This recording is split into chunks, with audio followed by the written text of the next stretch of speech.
Welcome back to Gemstone Podcast. I go by Lance. You can call me LP. I got Zack with me today. Shy's not with us today. Happy birthday, girl. She's celebrating. She's somewhere on a boat. She sent us a video in the group on a boat, getting very lively, I should say. And she had her tall beverage. So happy birthday to my cousin. Before we get started, you can follow us on several platforms. You can follow us on Apple Podcasts, Pandora Podcasts, Spotify, Anchor, and Amazon Podcasts. Z, how you doing, baby? Man, I'm doing good, baby. It's good to be back on the podcast, man. I've been stuck doing all this work, man. Haven't had a chance to get on here and talk with y'all and be with y'all, man. But it's good to be back with my peoples. Good to be back with the Gemstones family. I just can't wait to get in these topics with y'all today, man. It's always good to have my brother, my right hand, my guy with me. Man, I missed you last week, man. We had a real good conversation about some fan mail. I'm gonna try to bring that back up today because I really want your take on it. Before we get into that, man, what you got for us today? See, this is gonna be a weird one for some people because I know a lot of us have a great relationship with our ancestors. Let me take that back. Ancestors seem like we going way back in the past. A lot of us have a good relationship with our grandparents, our parents. You know, some of us don't have a good relationship with our grandparents or our parents. And the topic for our thing today is reaching back and getting information from our elders and how they lived their life back then, what advice they give to their grandkids, their great grandkids, and the next generation that comes to be better and do things differently than how they've done it, and to keep things from regressing, but always progressing in the family. You know what I mean? Like, I ask my parents all the time because my mom, my dad they're up in age right now. You know, my dad's probably in his 70s, my mom's in her late 60s. So if you really think about that type of age, my dad and my mom both grew up in segregation in America. Like, that means something, bro. Like, that wasn't that far away where my parents were able to live in that. They had to go to different schools. So like I talk to them all the time, like, how was that? Like, if I talk to my mom and we go back to our hometown, there's our old black school. We used to live next door to that mug, like literally a block away from the black school in Mineral Wells. So I get to hear stories about how she had to go to school there, had to walk to school there, had to do all these things, and then how my uncle was a dog at that school. Then everybody got pushed in together at one school and everybody had to fight and act and all this stuff. Like, it's just crazy to think that that was a rock throw away. We could have been in that generation. You know what I'm saying, LP? Like, that could have been us. No, you keep it all the way 100. And it's crazy that you just said what you just said because I've had conversations like that with my pops. And my grandfather too. You know what I'm saying? My grandfather, he pushing almost 80. You know, he up in age. My grandmother's no longer here, but if she was, I used to hear conversations with her as well, you know, giving me, you know, some insight as to how things were. Because when she grew up, her mother worked for a white family. Her mother cleaned the white family's home. That was her profession. My grandmother's mother, that'd been my great grandmother. She cleaned a home for a white family. That was her job.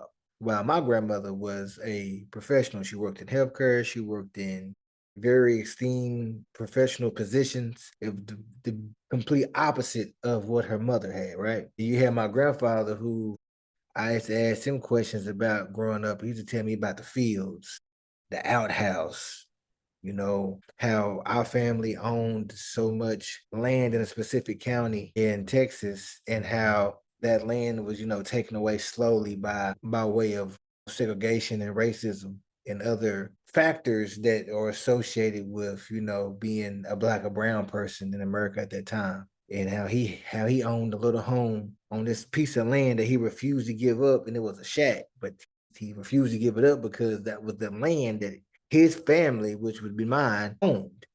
And so hearing stories like this, it makes you feel like that can't be real. You know what I'm saying? Because how could you be telling me about a time like this where you're saying, you know, your mama worked for a family? That was her job. She cleaned houses for a family. And you had to take your job to court this to get paid time off. Like what? Like this it's almost unrealistic. But I think having those conversations with them, and I don't know if all millennials think like this, but I'm a person, and I think me and you share the same characteristics, Zach, that we both we're eager to learn more, we're eager to have knowledge, and we know that lived experiences give that. So by having these in-depth conversations, with the elders, you get to kind of see things from their lens a little bit. And why they may be so hard on us as a generation and being so hard on those after them because the price they had to pay. But that's just my 2 cents. I could be wrong though, but I mean, we can talk about this forever because there's so much to talk about. I think you're kind of right there. You know what I mean? Because it's like sometimes the millennials, maybe even the Gen Z, sometimes we always hear the baby boomers and everybody like that always griping at us, saying that we're lazy or something like that. But it's like, I think it comes from a lot of people not reaching back out to the elders to figure out like what they went through and how they went through things. Because, like I said, that's a stone throw away. Segregation was what our parents went through and how they had to fight for things. Like some of the things that we able to do, go to school, graduate, have all these things that we take advantage of. That's the big thing I got to say right there. The things today that we get to take advantage of, they didn't have the opportunity to have. There was probably a wall that said colored and whites only. You gotta imagine that, bro. Like imagine how we live now. Now imagine seeing a colors and white only sign. I wouldn't know what to do. And you know how me and you, LP, we used to go to West Texas for school, and we used to see it on fields full of cotton. Somebody was picking that back in the day, dog. Well, you know what, Zach? And you talking about West Texas. You remember we used to, I believe it's Hyco, Texas, and it was a certain shop. I don't want to say the shop on the podcast. I don't want us to get any flack behind it. Man, I'll say that thing. But it was a certain restaurant in Hyco, Texas that the the name was spelled with all K's. And it was a direct correlation to a white supremacy group that once, or probably still, I don't know, I'm not really active in that standpoint or that vantage point in my life. But they had strong dislike toward African Americans. And mind you, we're millennials. Me and Zach, we both in our 30s. And this had to happen around what? Yeah, 2010, 2012 area. Yeah, around that time. Around that time. And you were not still allowed in that building as a black or brown person. And they still had signage that would resonate to having a certain demographic of people being only welcomed into their establishment. I think that was the first time for me. Now, I've experienced, prejudiceness or racism in various other aspects of my life, but as some so open at that time, like, hey, this is who we are, take it or leave it. This is how we are. You can't stop. Like, I think that was a shocker to me. But I remember I talked to my pops about it. And I told my pops, hey man, we was in Hyco, Texas, and we went by blah blah. He said, well, what the hell? What are you doing over there? Hey, that's a sundown. That's a said, sundown. and that's exactly what he said. He said, that's a sundown city. What are you doing? And I was like, well, what is a sundown city? Mind you, that's because of the generation we are. We didn't grow up in times where we grew up in times, don't let the street lights catch you. You can play outside all day. Don't let the street lights catch you. Better be home for the street lights. Ain't nothing about no sundown. And so when he explained that to me, I was like, oh no. You want to know the funny part? What you just said? Where you think that streetlight stuff came from? There we go.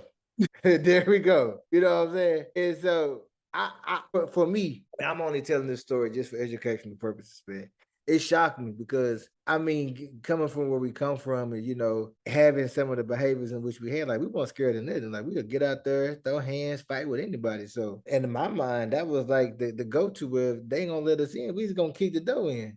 But the concept of sundown city, it unlocked a new level of understanding for me. Like that's not that type of party. Like it's 1 against 100 type. Yeah. And so when he explained that to me, I kind of got to hear stories from him from how when he lived in West Texas at a particular time in his life, out there in like Estacada and Lubbock, and how things were in that segregated time then, because he's in his 60s now. So he still had, they still was walking to school sometimes. Blacks weren't allowed to ride the buses, the bus system for certain public schools at that time. So they would walk dirt roads at times. And so to hear stories like that, like it kind of makes sense. Like I said, like why they have, like the boomers have this attitude that they have towards different generations because of the treatment in which they when they look at our generation and call us lazy or look at it our kids and call them lazy and things like that. I can get why they say that because mostly everything they had to work hard for. I mean, education, you had to walk to school on a dirt road. That's different.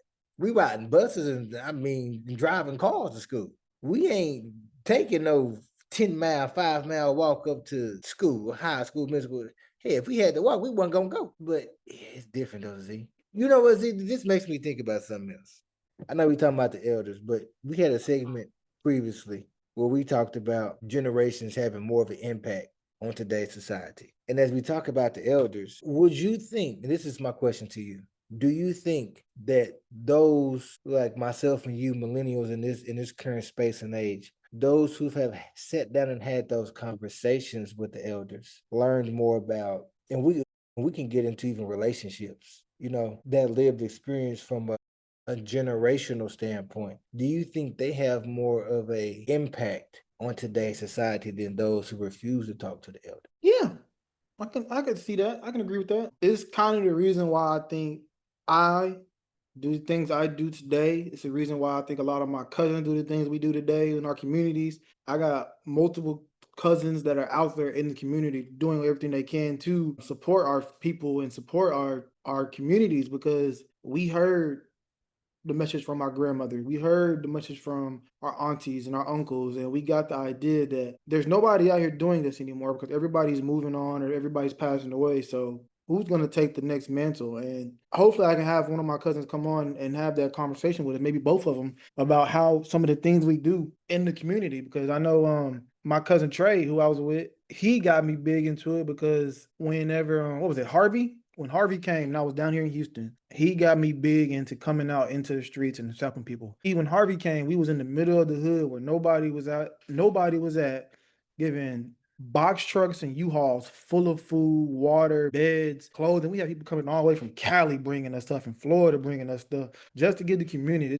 And we got that type of mentality from my dad, my aunts, my grandmother for sure, about how to give back and how to make a community and be part of the community. Like, if not getting those insights and having that bond with them to show us what it is to be a community member, what it is to be a part of something, we would never been able to do with the things that we do, or never have that urge or desire to want to do something like that. You know, we'd probably just be looking like, oh, that's sad, you know. But nah, we want to get out and help. So I think having that type of conversation with my parents definitely, like you said, help. Like having that helps a lot so much. I think it helps you too because you wouldn't be the man you is today without it. No, 100%. And I was just gonna say that when I think about myself, I think about like the people I ask advice from, right? You know, I know me and you talk, we used to be just because me and you close. Like I said, like we said on previous podcasts or any episode that we didn't release, we didn't been locked in for almost for 15 years, you know. But I mean that's we just have that relationship. But when I call somebody and I got real, like I need some wisdom, some advice, I can count the number of people I can call on one hand. And each person has me by age by 20 to 30 years. And I think that's because I learned at an early age that everyone that's my age or close to my age, they can't really offer me real sound advice for the journey I'm on. But that takes a level of discernment too. But that also comes with conversation with the older generation who can tell you what discernment is and what that looks like. So I was blessed to have a grandmother, to have a grandfather, have a father and a mother, aunts, uncles, and other older family friends who I can call on and look to grab and reach for wisdom. And I think that's so important. And don't misconstrue what we're saying. We're not saying if you don't have a grandmother, because some people may not have a grandmother or grandfather anymore. They may be going home to be with the Lord. We're saying this anybody who is considered an elder. I can think of even right now who I call my auntie and my TT. They older than me, but I call them all the time and talk. Yeah, I might have something going on at work, or I might be working on a special project. And I may want their insight, or I may want a second set of eyes on it. You know what I'm saying? Even them, like they talk about, oh, I'll let you know later, nephew. Let me go help Mr. So and so, who may be 80 or 90 some years old.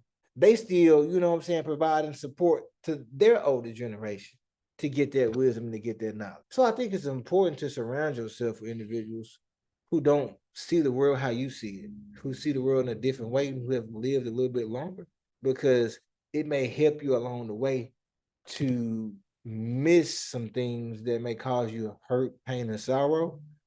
But with wisdom, you don't have to experience that. And some people can, I ain't gonna say influence you or persuade you, but they can kind of tell you of some things that they experience in life. And you may see yourself in some of those instances. You may say, well, I want to go to that. Hold on, let me do this, let me do that. And things will fall into place. Every old school person may not always try to tell you something. They might try to gatekeep it, but you can learn from their mistakes to know that you don't even want to do that no more. Like you just said. Nah, for real. So I think that's important. I think that's important, though, Z. Basically, I just want y'all to have a conversation. Like LP said, it doesn't have to be a parent, it doesn't have to be a grandparent. It could be your aunties, your uncles, your mentors. Because I know a lot of us got mentors. If you don't have a mentor, please find you a mentor, because a mentor can help you so much in your life. Maybe helping you either with your mental, your physical, or maybe even with your education, or trying to get you in the door somewhere. You'll find you somebody that you can depend on that's going to help you and mentor you better in your life. I know me and LP got multiple mentors in our lives that helps us all the time. So please find you somebody like that. Ask them. Get the information from them. Try to learn something from them. Try to get an insight in how it was back then, because baby, history repeats itself. It don't change. It repeats itself over and over and over until you find a way to break the cycle and change it yourself. You have to be able to look for that and go out and find those information so you can help change cycles and change your generation, so you can make some generational wealth for your family. And wealth don't always mean money. Sometimes it needs information. Facts. Now, Z, talk to me. My bad. So Z, we had a fan mail that I wish you was a part of. And so I just gonna go ahead and reread it to you from what took place. I went over with Shy. But I really wanted your perspective though, G. Because and the fans, I do apologize if I'm regurgitating this story, but I really want Zack's opinion. And okay, so this is what it says, so I don't get sidetracked. It says Gemstones, what it do, baby? Hey, so I hope y'all select my fan mail. So check this out. I got some issues going on, man. I got a lot of family drama right now. I have 5 kids and 3 queens of the children. Man, my queen of the children keep disrespecting my girl right now, and my mama be supporting the disrespect that they give. Gemstones, this is really getting bad. They be ignoring her when she's talking, and my mom ignores her as well, and the queens of the children be sending me explicit photos and asking me when can I pull up and etc. Now, check this out. I rock with my girl hard, G. She be telling me I got poor awareness and that I need to figure this out. And I be saying, just chill. They got my kids. You know how that go, P. I really need some advice on this issue. I don't want to lose access to my kids, and I don't want to lose my girl. Let me hop in. Don't say no more. I got it. Let me hop in straight into it. Rule number 1, first off, we're gonna jump off the bat. And you can't have more than one queen in your castle. You respect your baby mama and still call her baby mama, but you can't have more than one queen. If you with your girl, she the queen. Can't be no more queens. There's only one. You understand me? 2, as a man and they respect your woman, you need to start cutting that shit off. You need to put a hard line. Look here, woman. That line you had with me, that you could get what you want with me, that time done passed. All these pictures you keep sending me need to come to a halt, because you messing up my family over here, and I'm trying to sleep at night without having to worry about getting stabbed in my back. You have to cut that stuff out immediately. Number 3, you gonna have to check your mama. I understand that's the hardest thing for us to ever do as men, is to check the mama, because mama raised us, she nurtured us, she put us to made us the men that we is today sometimes. Mama, I chose this woman as my woman. I need you to respect this woman as my woman. If you cannot respect this woman as my woman, mama, I'm gonna have to start limiting our time we have with each other. Mama, I hate to do that, but I have to let you know off the rip how it is. I chose this woman. Just like daddy chose you and he told people to respect you, I need you to respect her. You can't be disrespecting my queen, mama. I already know too much to say about that. If you love this woman, you respect this woman, you defend this woman, you protect this woman. But yet all I hear you saying, Kim Focus, you just letting everybody run all over. Is she your woman? Is she your side piece? Well, see, this and this is why I wanted your 2 cents, because I mean, Shy took it another way and I took it another way, but I wanted your 2 cents so you could see it, because I just know how you think. You would see it differently than me. This is how I saw it, and then I told him that he needs to probably could be involved with the queens of the children, because if you still getting explicit photos, they asking where you gonna pull up. Have you truly cut that off? You know what I'm saying? Do you still have that door open? And I also said from a man who has partook in some of these activities, and I kept it a buck, Z. I kept it a buck, who has partook in some of these activities before once in his life, that this is giving you still have the door open type energy. You know what I'm saying? Without a doubt. You can't play the games like that because, boy said, man, I really don't want to lose access to my kids. Do you think if you don't drop off what you're dropping off, you won't have access to your kids? You know what I'm saying? No, you can have access to them, but you got to create some type of standard, some type of assertiveness. In the real world, is boundary that you need to have with your queen of the children. Hey, we can't talk about this, we can't do this, et cetera, et cetera, et cetera. And we human, you know what I'm saying? And we men, and I get it, you know what I'm saying? You may, we shoot, man, and what that was like, but look at that, yeah, doing all that. I get it. But you have to maintain a level of self-control if you say you want to be with this girl that you're with and focus on that. And I get it. But this also brought me to this, though, Zach, and this is what I said. I said for this individual to write us and say that, and I kind of harped in on the mama issue. You said set some boundaries with the mama. I took a different approach. See, now tell me what you think about this. I said you have some unresolved issues with mom because for you not to say nothing and for you also to be involved with the queen of the children the way you are, you're looking for some type of validation or some type of something psychologically and emotionally from these individuals. And it bothers you because your mama's supporting the disrespect. And instead of you saying something, you rather just, keep on putting a shield on and not trying to address it for real, and just, dancing around the issue.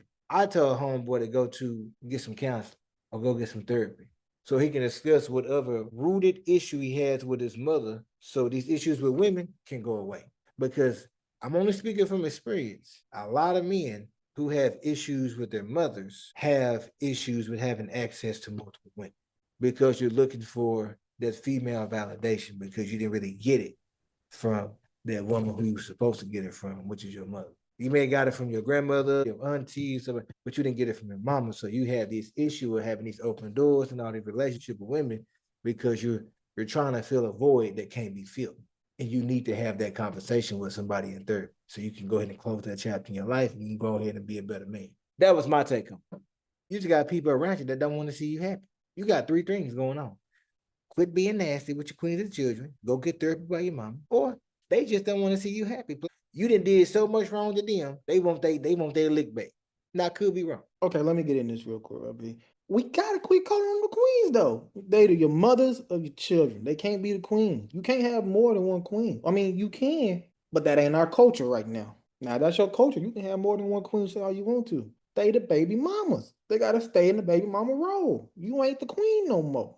And I'll put it to you like this. I think the thing with his mama is actually not. I don't think it's that deep. Now it could be. It could absolutely be. So I don't want to tell you not to go do counseling, but I think it's the step that you're not setting boundaries with the people in your life, and you feel like you get. I think he's actually getting manipulated. I ain't gonna say that. I'll say this. He might be getting manipulated and thinking that if he don't do these certain things, he may lose access to his child, which nobody wants to lose access to their child. But in the same terms, this is something that we all have fought. Well, I ain't gonna say all fought. I ain't fought that yet. I'm sorry. But people have fought in their times where they have to decide how they do things with their partners or their ex-partners. And the boundary you put with them, and you might have to make it legal so you can make sure you have legal access to your kids or something like that. But your woman already told you she ain't with it. She see it. And you ain't been defending her. That's the hard part, though. See, She see it. You ain't been defending her. She feeling hurt and attacked that she is by herself out here, and you just allowing this to happen. This the hard part, though, for this individual. See, I think what it is he may be, and you know what, with the mother thing, you may be right. I'm just going on the limb because I know what I did for myself, how I went to therapy and got myself help from my many actions in my past life.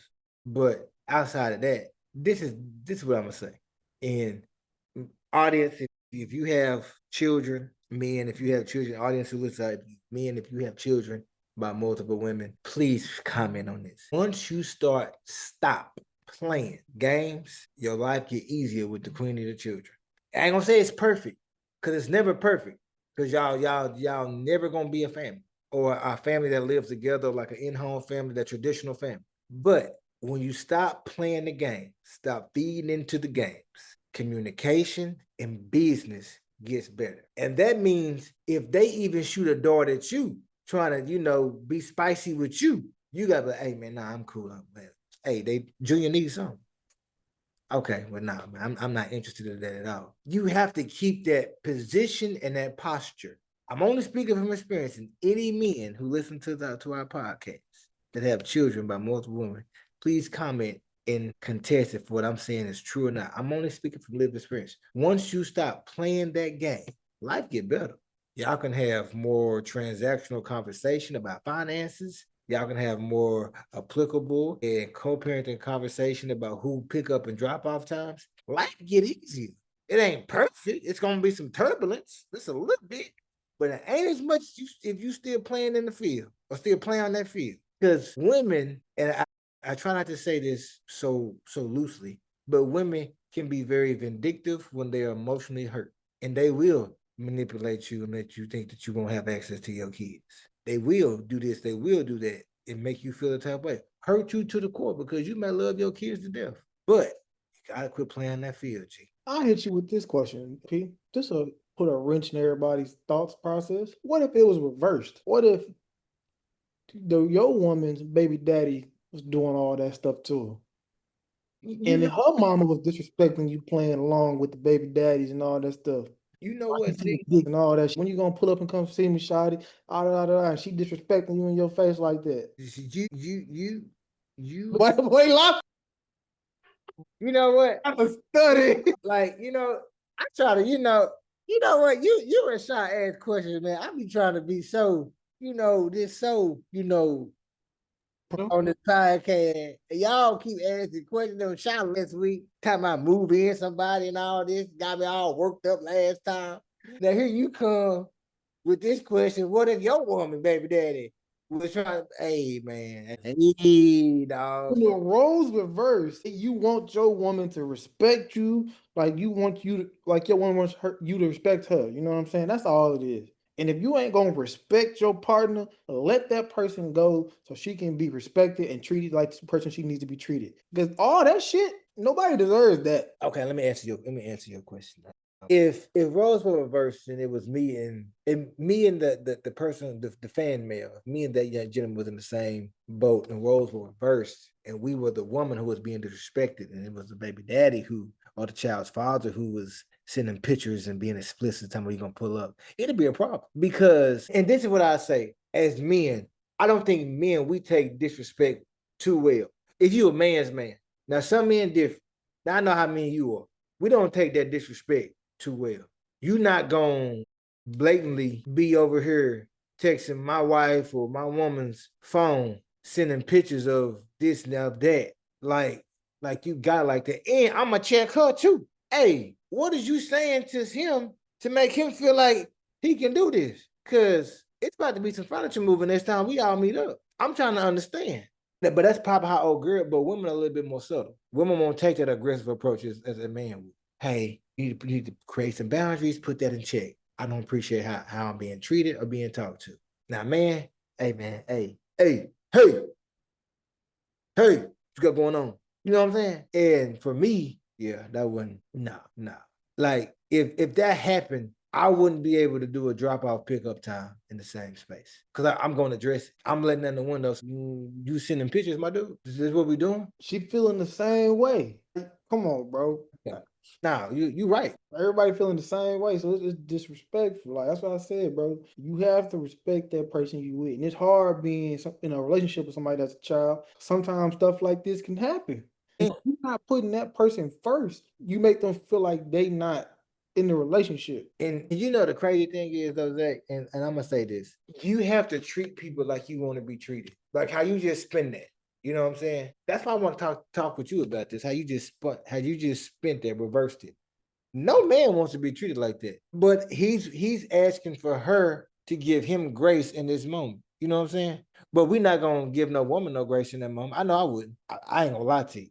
I ain't giving no grace. And we have to be able to be willing to treat others how he want to be treated, which takes a lot of emotional intelligence. Without a doubt. I mean, like he said, treat people the way you want to be treated. Like, that's a golden rule we learned in elementary. It's a golden rule you should go by your life. Like, respect people and treat others the way you want to be treated, and you should get that same respect back. And now if they don't give it back, it's up. But until then, respect people and treat them the way you want to be treated, man. Cause that right there, no sir, Bob, I couldn't do it. Because I'm not going to treat you that way. If you're going to treat me that way, it's time for you to hit that road, shawty.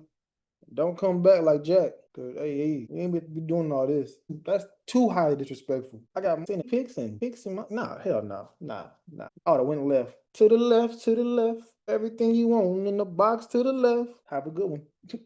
So G, here it is again, the second coming to your fan mail. And if anybody else, we know we got y'all, but I apologize. I really wanted to get Zack's opinion on this. I didn't have Shy on this episode, so I preferred to discuss this with Zack because we never got to talk to him about this. So you got it. You got a couple solutions, G. So take what you want with it, and go from there, man. What else you got for me, Z? Man, I just want to talk to you real quick, fam. Not no crazy stuff. We ain't got to go too deep in it, but what do you think about what Trump doing with the Epstein case right now? That man trying to hit a Mandela effect on us in our eyes. That man said, I'm going to drop the case. I'm going to show you all the files of the Epstein case. Ain't no such thing as the Epstein case. That is a hoax. The Biden team lied to you. Them dirty, trifling people didn't know what they were talking about. They're trying to sabotage me. There ain't no Epstein files. Which one is it, Trump? Is it files or is it not files? I feel like you're getting a little nervous over there, brother. That orange one started turning real red now. You in them cases? Hey, I done heard some of the conspiracy theories that's going on about the Epstein case. And if you listen to what they say about those flight logs that go through St. Thomas, St. Virgin Islands, whatever it is, it's some heavy hitters out there on both sides of the American political field and globally throughout the world. There's some heavy hitters that came to that island. It was some nasty out there. I hate to say it, but you some nasty people out there. I'm surprised. You know, another thing I was talking to somebody about. I gotta get verification on this one more time too, but I don't think Epstein got a RICO case, Diddy, like P. Diddy did for the sex trafficking Diddy. That kind of boggled me right there when I heard that. I was like, I don't remember Epstein being in no sex trafficking case, but we put P. Diddy in the whole sex trafficking case for RICO. It's kind of weird there. And I'm pretty sure Epstein could have been used in the RICO for a sex trafficking case, in my opinion. No, he ain't get no. You right, Zack. He didn't get no RICO case. They kind of, kept himself quiet and hush, which goes back to what we talked about earlier in this segment. You know what I'm saying? That racism and that supremacy. Seen as a white, wealthy male who they're going to make sure they protect his image. And this is what I find funny about Diddy case, right? Y'all did all this. Y'all tried to make freak-offs illegal, which having a freak-off ain't illegal. It is, if it's consensual, everybody that want to do it, it is legal. The only thing he got caught with was the drugs and I think the prostitution as well. But everything else, if you want to participate and be a fully involved participant in this freak off and it was consensual, it wasn't illegal. I feel like they did this to disgrace that man's name and to make it where he'd never be able to work or do business with people the way he did before this ever again. Because that's deep. It's going to be hard for people to see him in the same light like he was before this case. While Epstein, we still don't know what took place. I mean, when the Epstein case, all that happened, we had very prominent people in other countries who are leaders, ambassadors, prime ministers go missing. They just gone. And then pop back up once he was announced, deceased or whatever. But that didn't happen with Diddy. They raided that man's house. They took what they wanted to take. Because if you notice, look on TV, look on YouTube, look on any social media platform that has the FBI raiding his house. They ain't walk out that man's house with cases and stuff. They walked out with trash bags and small trash bags. That means they came for very specific items. So when it's time to play out in court, well, you can't name this person. We got this, we got that. But I still believe Diddy had some other stuff hit. And that's why everything played out the way it played. He still had an ace in the hole on his end. But I just feel like they did what they did to him to disgrace that man's name. He ain't gonna never be able to make money like he did before. Actually, I have to correct myself. I just looked it up. They did charge Epstein with a RICO. But it wasn't talked about like the Diddy thing. Yeah, it said he was charged with it. However, it resulted in a controversial plea deal that was much more lenient and did not involve into a RICO case.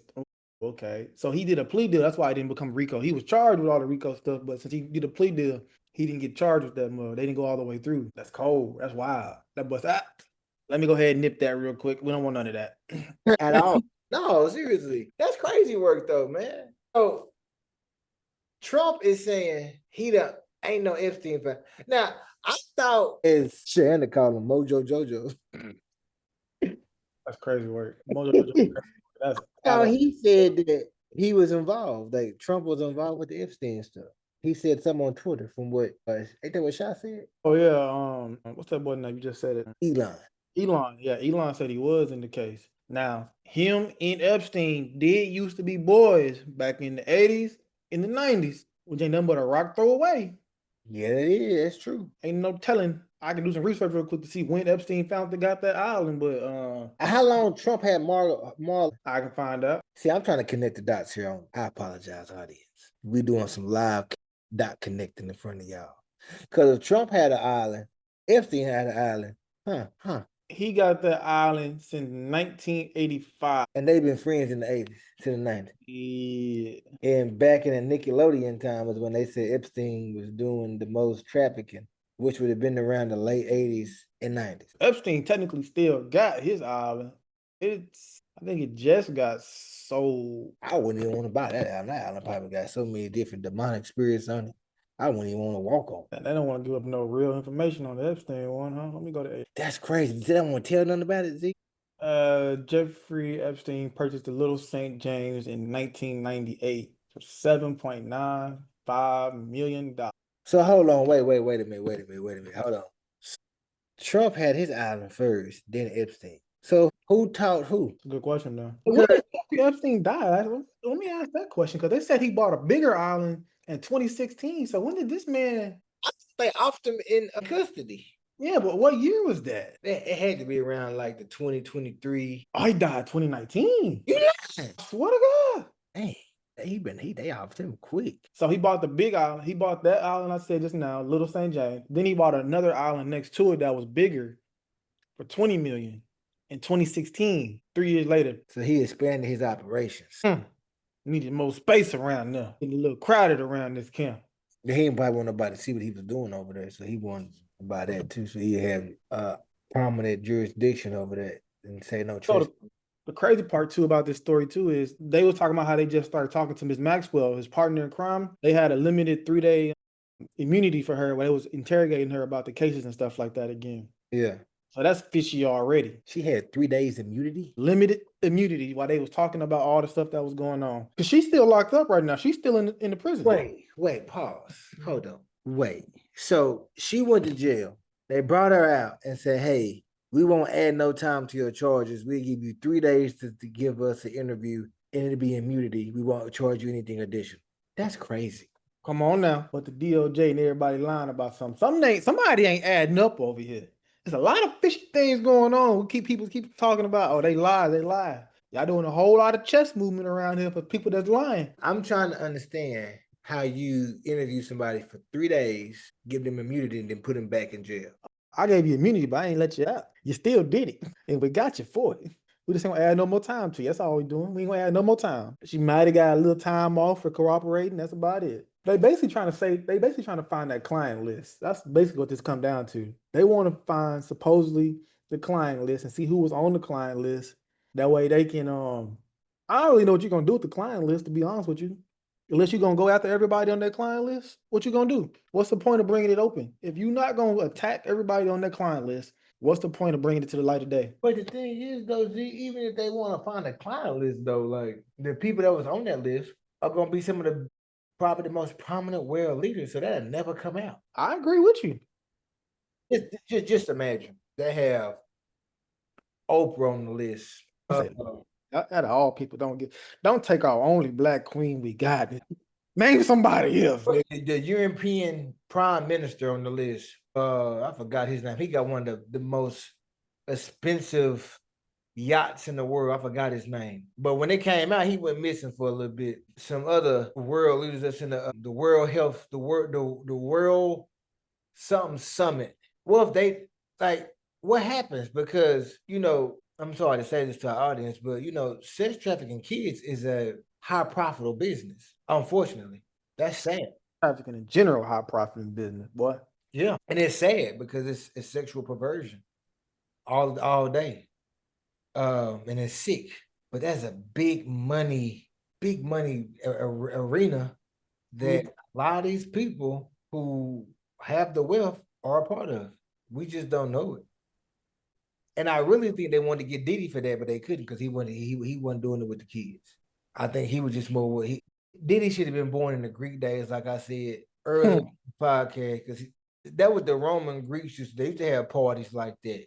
The Roman Greeks used to have alcohol, women and men be touching on each other, and they would be, getting live like that. And that's what they did back in those Greek Roman days. But they didn't have kids in there. It was just adults being freaky. So he more partook in the Greek freak nasty stuff.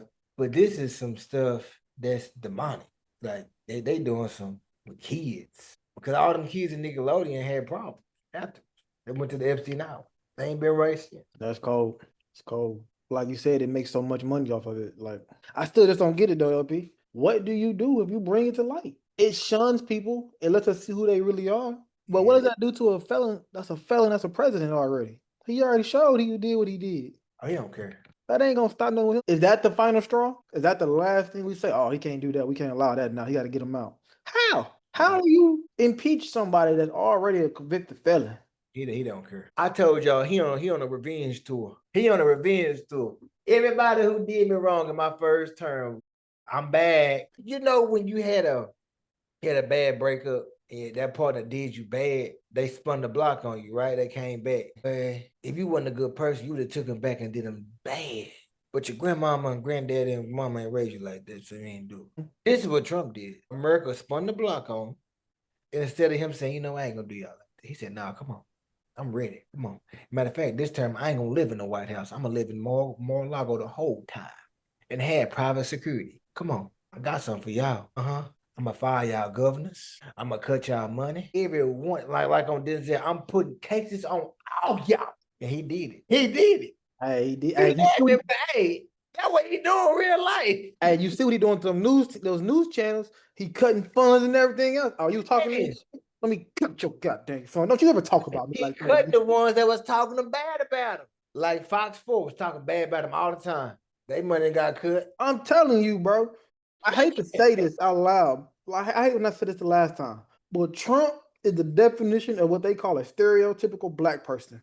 Nah, he on a revenge tour, man. No, let me cook, though. Let me cook. He's what you call a stereotypical black person. How they try to stereotype to say we act like this, we do things like this. He does everything that they say a black stereotypical person do. Look at it. He a convicted felon.